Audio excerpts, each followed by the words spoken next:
forme peut faire penser à une châtaigne. Elle pèse environ 20 grammes chez un homme jeune, prend du poids avec l'âge. On va parler de la prostate. Le docteur donc est consacré à cette glande masculine, pas toujours bien connue. Donc pour répondre à toutes vos questions sur cette glande, le docteur Sébastien Bellec est chirurgien andrologue au groupe hospitalier Diaconesse Croix Saint-Simon à Paris. Bonjour. Bonjour. Et en direct avec nous par Skype, le docteur Patrick Papazian, qui est sexologue. Bonjour. Bonjour. Merci beaucoup d'être avec nous. On va faire juste un petit rappel anatomique avant de répondre aux questions. Déjà, on va vous rappeler où elle se situe, cette glande. On va avancer un petit peu les images pour que vous voyez où se situe la glande. Voilà la prostate. Elle est ici. Elle est donc située sous la vessie, en avant du rectum ici.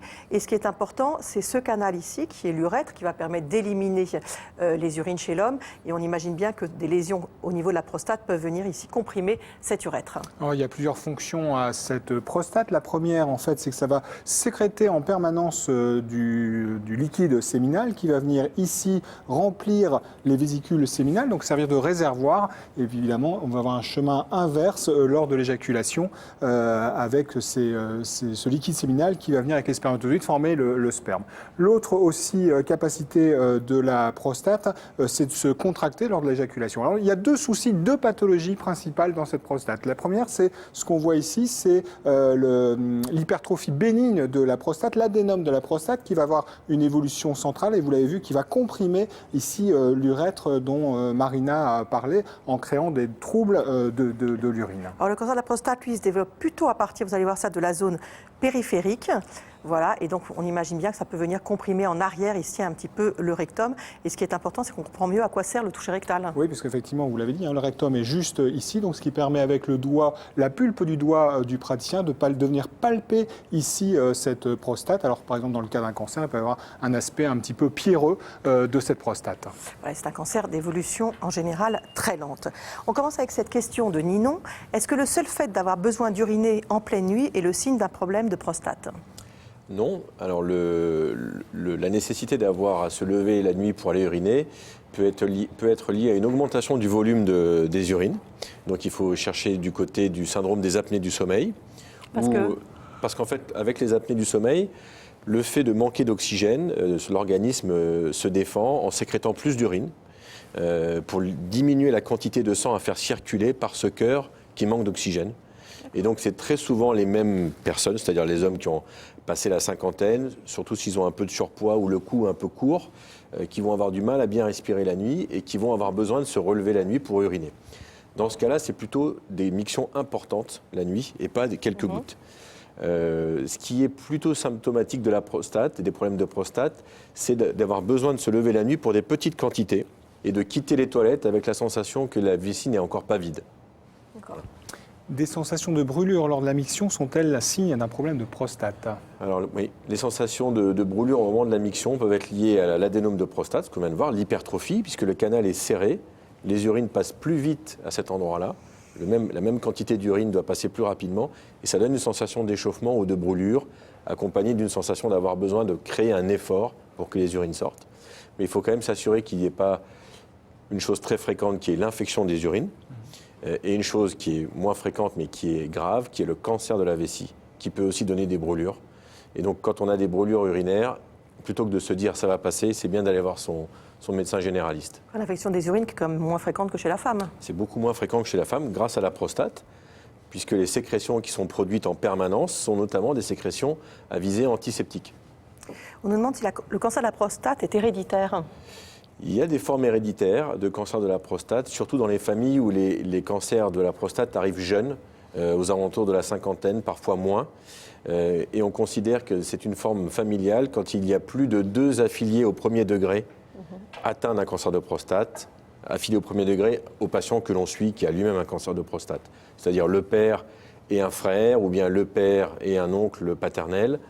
Là, on commence à chercher ça. Et dans ces cas-là, on fait un dépistage spécifique ? Voilà. Alors là, les avancées de l'oncogénétique font que l'on peut trouver maintenant dans la tumeur, quand on a retiré la tumeur d'un père ou d'un grand-père, en général, c'est gardé dans une banque de tissus, et on peut retrouver dans la tumeur des gènes qui sont spécifiques, que l'on va pouvoir ensuite chercher chez les descendants, les fils, les petits-fils. Et donc, quand il y a beaucoup de cancers de prostate dans une famille, c'est pareil que pour le sein, on est maintenant en mesure de proposer un dépistage des facteurs de risque. Ça ne veut pas dire pour autant qu'on sait exactement ce qui se passera dans l'avenir, mais on sait si le gène est présent, qu'il y a un surrisque et qu'il va falloir surveiller de près. Docteur Papazian, là on parle d'un dépistage très spécifique, parce que c'est pour les formes héréditaires. On sait que sinon le toucher rectal fait partie du dépistage de maladies prostatiques. Est-ce que c'est quelque chose qui a évolué dans l'esprit des hommes ou c'est quelque chose qui reste encore gênant et tabou, le toucher rectal? C'est quelque chose qui reste extrêmement tabou quand on en parle avec les hommes, parce qu'évidemment ça vient toucher à une zone qui n'est pas synonyme de virilité pour beaucoup d'hommes. C'est pas quelque chose qui est très agréable de se dire que chez leur médecin, ils vont devoir clair se prendre un doigt dans le derrière pour le dire de façon très triviale. Du coup, c'est très important de pouvoir en discuter avec eux, de leur expliquer l'intérêt du geste, et puis également de pouvoir aborder des questions comme par exemple la position qu'ils préfèrent pour ce geste. Dans beaucoup de pays, il y a eu des études là-dessus qui montrent que certains hommes préfèrent être sur le dos, jambes croisées, sur le dos, jambes allongées, sur le côté. Et ça peut faire partie des choses qui mettent l'homme à l'aise, par exemple, pour que ce geste soit perçu. En dehors donc, des formes héréditaires dont vous avez parlé, chez tout homme, il faut faire un toucher rectal. À partir de quel âge, à quel rythme? Alors, ce que l'Association française d'urologie, qui est l'instance scientifique en urologie en France, préconise, c'est de faire un dépistage à partir de 50 ans. L'assurance maladie ne le recommande pas d'emblée en systématique. Et donc, c'est en théorie aux médecins généralistes de faire la part des choses et aussi aux patients de formuler sa demande. En tout cas, il n'est pas question de dépister quelqu'un qui ne l'a pas demandé. C'est valable, je pense, pour toutes les maladies. Mais le dépistage, s'il se fait, il s'entend à partir de 50 ans. Alors, le toucher rectal, il faut qu'il soit assez fréquent. On le faisait encore maintenant tous les ans.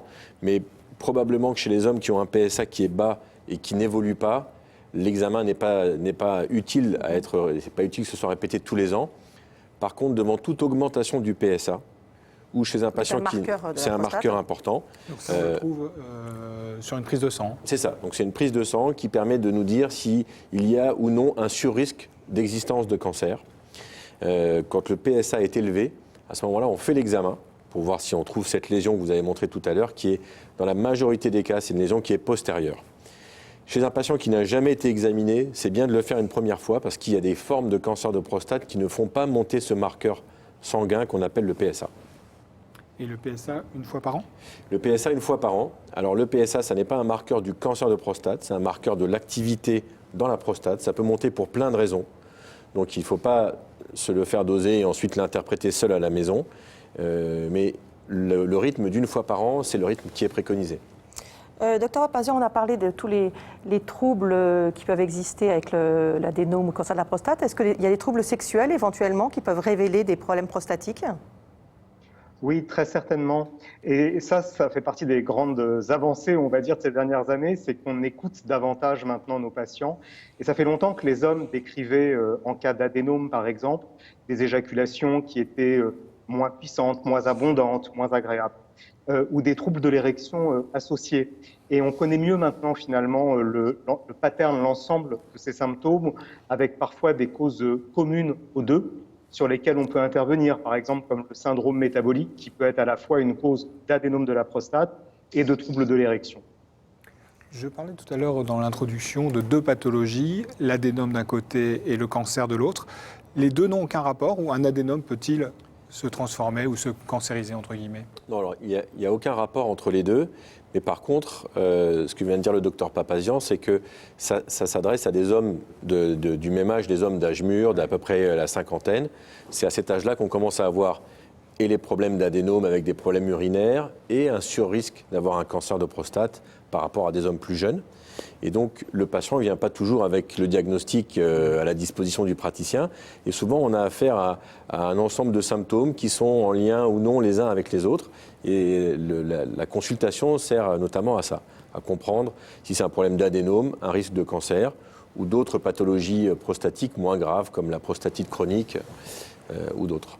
Aziz nous dit qu'il est célibataire, il a peu de rapports sexuels, il demande si c'est mauvais pour la prostate. Docteur Papazian.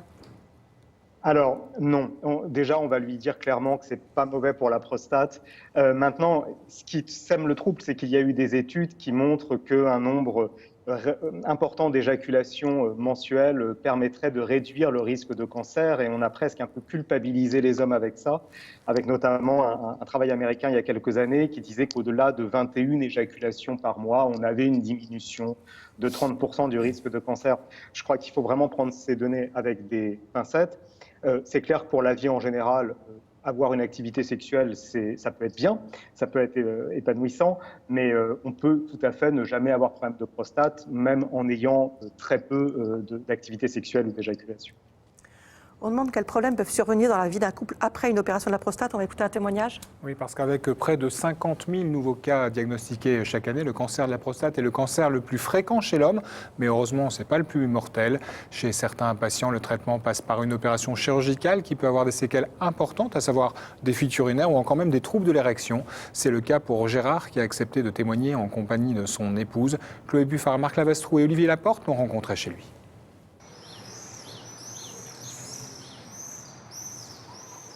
T'as tout booké. Bangkok. Dans quelques semaines, direction la Thaïlande pour Gérard et Isabelle. Des vacances très attendues par le couple. Ces dernières années n'ont pas toujours été faciles. Il a fallu d'abord faire face au diagnostic de cancer, puis à l'opération et ses séquelles. Les troubles d'érection, de toute façon, il faut 18 mois avant de récupérer déjà. Donc il faut attendre 18 mois. Là, on est à 3 ans. J'ai récupéré une partie. Mais je dirais une moitié. Moi, je me sens un peu frustré et je pense qu'Isabelle est aussi frustrée. Enfin, elle est frustrée. Un petit peu. C'est vrai que c'est différent. C'est différent. Ça nous oblige à voir la sexualité différemment. Et de se dire que la sexualité, c'est pas que l'acte en lui-même et que ça peut être autrement. Comment retrouver une vie sexuelle épanouie quand le corps a été abîmé par la maladie?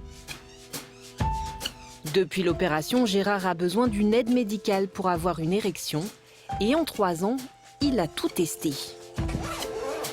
Il y a d'abord eu cet étrange objet, une pompe pour faire monter le sang dans la verge. On introduit son pénis dedans, on pompe, on fait le vide. Une fois que le pénis a atteint la taille voulue, on le sort. Et un anneau est placé autour du pénis. Ça permet de garder en fait tout le flux qui a été injecté dans le pénis, de le garder à l'intérieur. On prend les médicaments. Très vite, ce geste devient une corvée. Gérard essaye alors les injections à la base du pénis. On arme le stylo, on met la seringue, on va mettre la seringue où ça va bien et on appuie. Et c'est un bruit qui est quand même un petit peu... C'est pas négligeable, quoi. Bon. Ça marche relativement bien, c'est mécanique. Le seul problème que j'avais, c'est que ça me provoquait une érection, mais qui était très douloureuse. Donc effectivement, on avait des rapports sexuels, mais moi, après, il fallait que j'aille marcher. Parce que une fois que l'orgasme était atteint, l'érection continuait. Donc ça peut aller jusqu'à 30 minutes, 35 minutes, mais qui était très très douloureuse. Donc c'était quelque chose, il fallait que je me refroidisse. Enfin, c'était un petit peu compliqué, quoi. Donc ça coupait en fait l'envie. Voilà. Toutes ces contraintes ont fini par user le désir. Aujourd'hui, il ne prend plus qu'un médicament pour faciliter les érections, un compromis pour retrouver un peu de spontanéité. Gérard et Isabelle ont réussi à reconstruire leur intimité.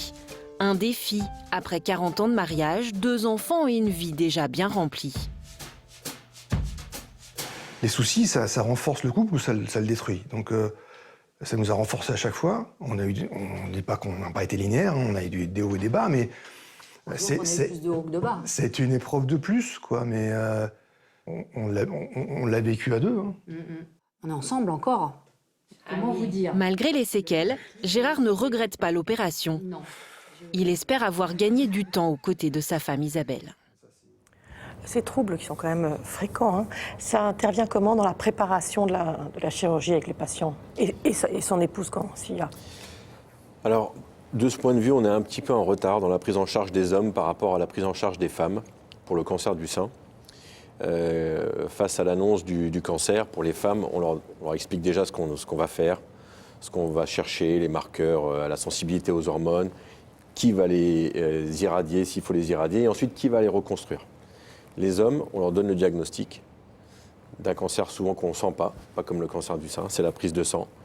Donc on va dire, personne n'a rien demandé à personne, mais ils se rendent pas du tout compte qu'ils sont malades, on leur annonce ça. Et ensuite, on les opère, la plupart du temps encore, en les préparant que trop peu à ce qui vient d'être exprimé ici. Et en tout cas, très rarement, on leur dit, et ensuite, on vous prendra en charge pour les séquelles, ça peut être des séquelles comme celles qu'on vient de voir, mais également les séquelles urinaires, et dans un sens un peu plus global, les séquelles, les conséquences de cette modification de leur fonctionnement.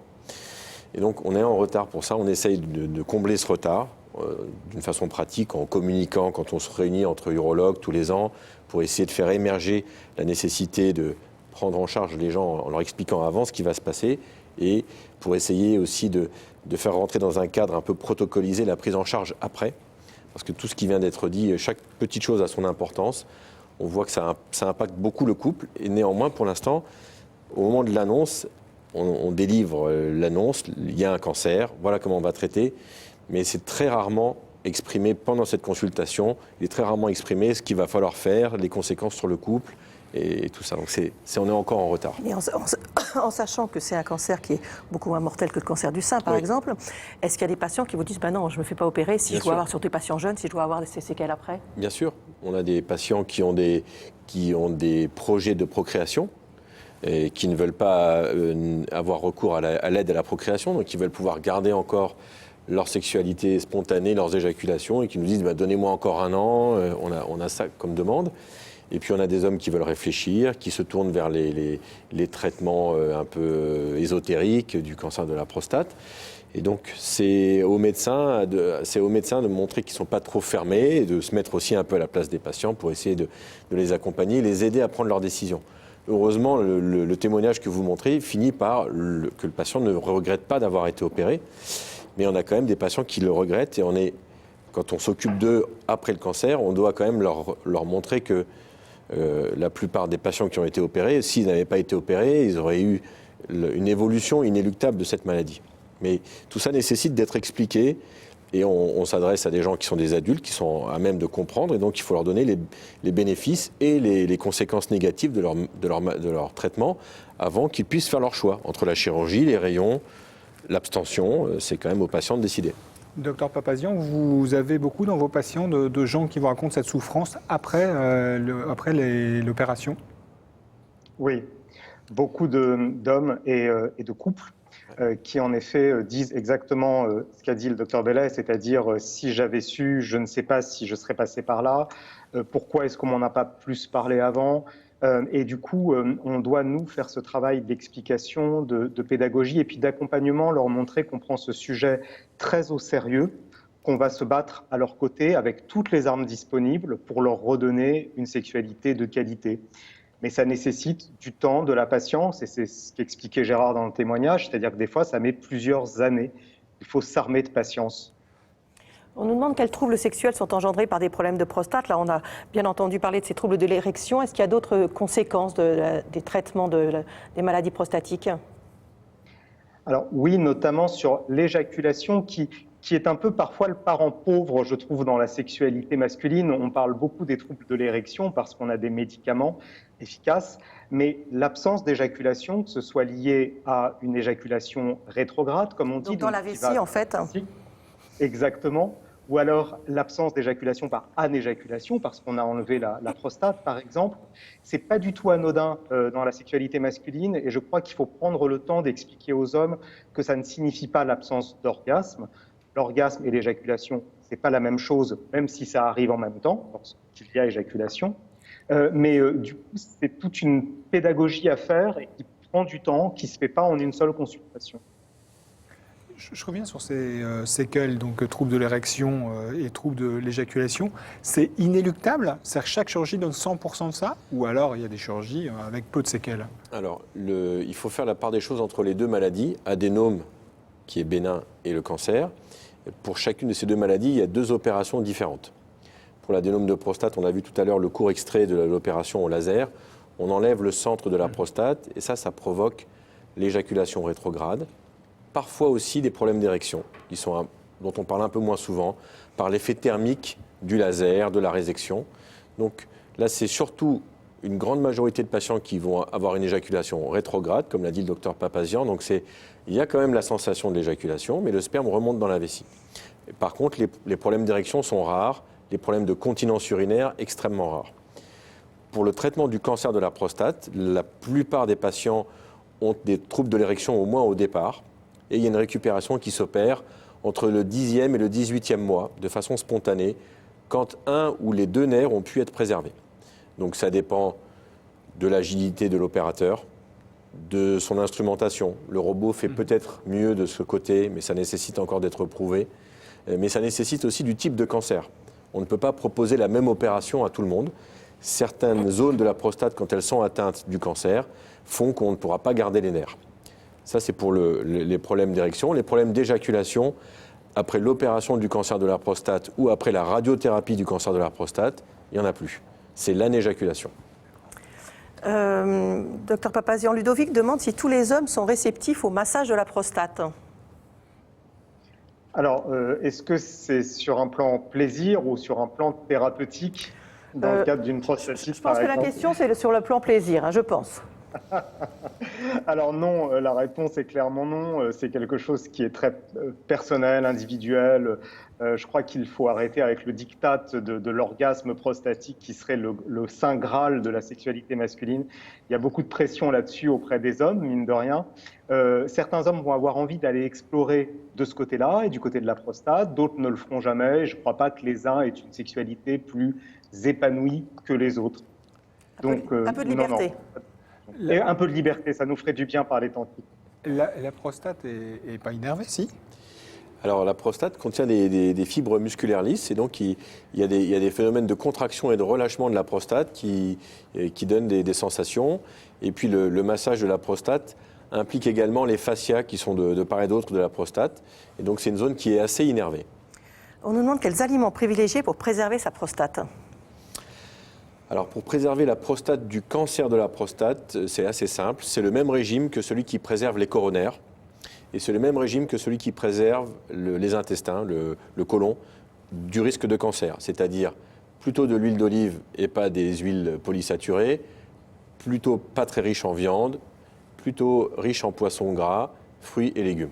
Et quand on parle du bienfait des graines de courge, c'est vrai, Oui. Alors les graines de courge ont un effet anti-inflammatoire sur la prostate. Et donc il faut en manger une certaine quantité quand même. Il faut trouver l'occasion de l'inclure dans son régime, mais ça a un effet. D'accord, merci beaucoup pour toutes ces réponses. Merci docteur Papazian d'avoir été avec nous pour ces précisions. Merci à vous. Demain, dans le docteur, on répondra à toutes vos questions sur la pollution intérieure, donc la pollution à l'intérieur de nos habitats où on passe beaucoup de temps. On verra ce que l'on peut faire surtout pour réduire cette pollution. D'ici là, passez une très bonne après-midi, on se retrouve demain. Excellent après-midi, prenez soin de vous.